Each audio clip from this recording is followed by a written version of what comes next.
ঈমান ও আকাইদ। আমরা মুসলিম, আমাদের ধর্মের নাম ইসলাম। ইসলামের মূল কথাই হলো ঈমান। ঈমান অর্থ বিশ্বাস। ইসলামের মূল বিষয়গুলো মনে প্রাণে বিশ্বাস করাকে ঈমান বলে। ঈমানের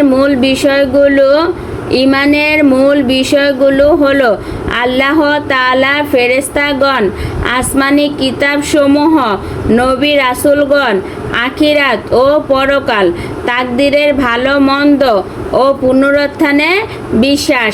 ইসলামের এই বিষয়গুলোকে অন্তরে বিশ্বাস করা এবং মুখে স্বীকার করা এবং সেই অনুযায়ী আমল করাই হলো ঈমান। যার ঈমান আছে তাকে মুমিন বলে।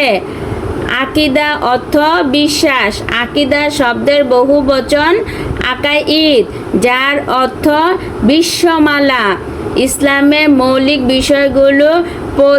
বিষয়গুলোর প্রতি বিশ্বাসকেই আকাইদ বলে। ইসলামের প্রথম ধর্ম বিশ্বাসের গুরুত্ব বুঝাতে ঈমান ও আকাইদ শব্দ দুটি ব্যবহৃত হয়। একজন মুসলিমের ঈমান ও আকাইদ বিশুদ্ধ হওয়া প্রয়োজন। ঈমান শব্দের অর্থ কি? ঈমান শব্দের অর্থ বিশ্বাস। ঈমান কাকে বলে? ইসলামের মূল বিষয়গুলো মনে প্রাণে বিশ্বাস করাকে ঈমান বলে। কয়টি বিষয়ের উপর ঈমান আনা ফরজ বা বাধ্যতামূলক? 7টি বিষয়ের উপর ঈমান আনা ফরজ বা বাধ্যতামূলক। ইসলামের মূল বিষয়গুলো কি কি? ইসলামের মূল বিষয়গুলো হলো আল্লাহ তাআলা, ফেরেশতাগণ, আসমানি কিতাবসমূহ, নবী রাসূলগণ, আখিরাত বা পরকাল, তাকদীরের ভালো মন্দ ও পুনরুত্থান। মুমিন কারা?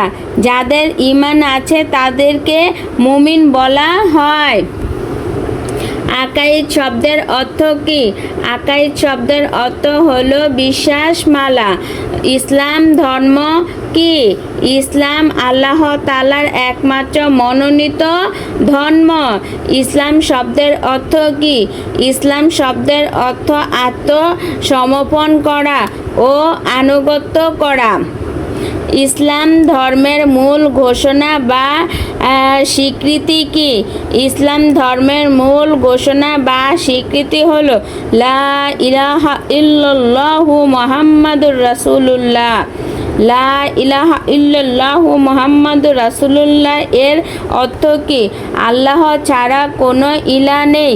হযরত মুহাম্মদ সাল্লাল্লাহু আলাইহি সাল্লাম আল্লাহর রাসূল। মুসলিম কাকে বলে? ইসলাম অনুসারে যিনি জীবন পরিচালনা করেন তাকে মুসলিম বলা হয়।